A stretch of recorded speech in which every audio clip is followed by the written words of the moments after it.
Tina, hej Tina, što skrivaš u tom ruksaku? Ne nosiš valjda opet ruž za usne za kontrolni? Tišina, Dado, nije ništa, samo laptop. Ovo je vrlo tijesno, Tina. Možda bih mogao preraspodijeliti nekoliko kablova. Kiki, šiš, molim te, moramo biti neprimjetni. Molim, tvoj laptop razgovara s tobom? Klasika. Dado, ja nisam laptop. Ja sam Kiki, model P3000, specijaliziran za smiješne situacije i prijateljske interakcije. Što? Ne, čekaj, šališ se, jel da? Ne smijem ti sad sve reći, ali budi tih, ok? Ako te teta Rada vidi, gotovi smo.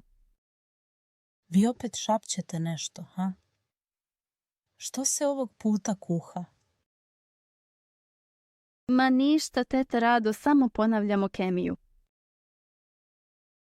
Da, baš, atomske reakcije. Ma, ja sve vidim, znajte vi to.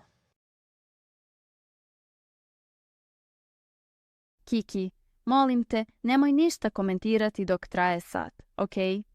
Razumijem. Aktiviram mod. Diskretna prisutnost. Dobro jutro svima. Danas radimo zadatke iz matematike. Nadam se da ste svi spremni. Zabilježena napetost u zraku. Statistička vjerojatnost paničnih pogleda. Visoka. Šusih. Skriveni oblik komunikacije detektiran. Pokušavam slati meme. Ha, ha, ha. Smiješna funkcija aktivirana.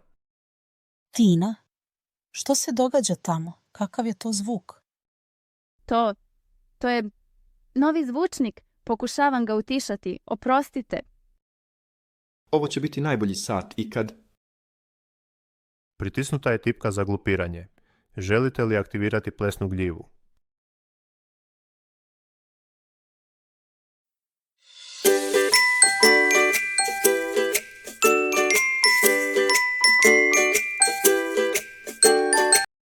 Tina, nakon sata, kod ravnateljice.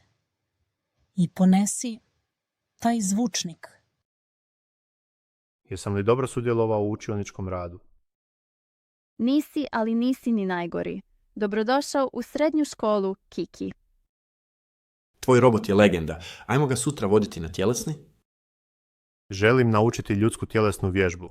I još smješnijih grešaka. Jedna pustolovina za drugom. Dajte 5, ekipa. Ja ću vas još uhvatiti na dijelu. Samo čekajte. Prijateljstvo. Najvažnija funkcija potvrđena.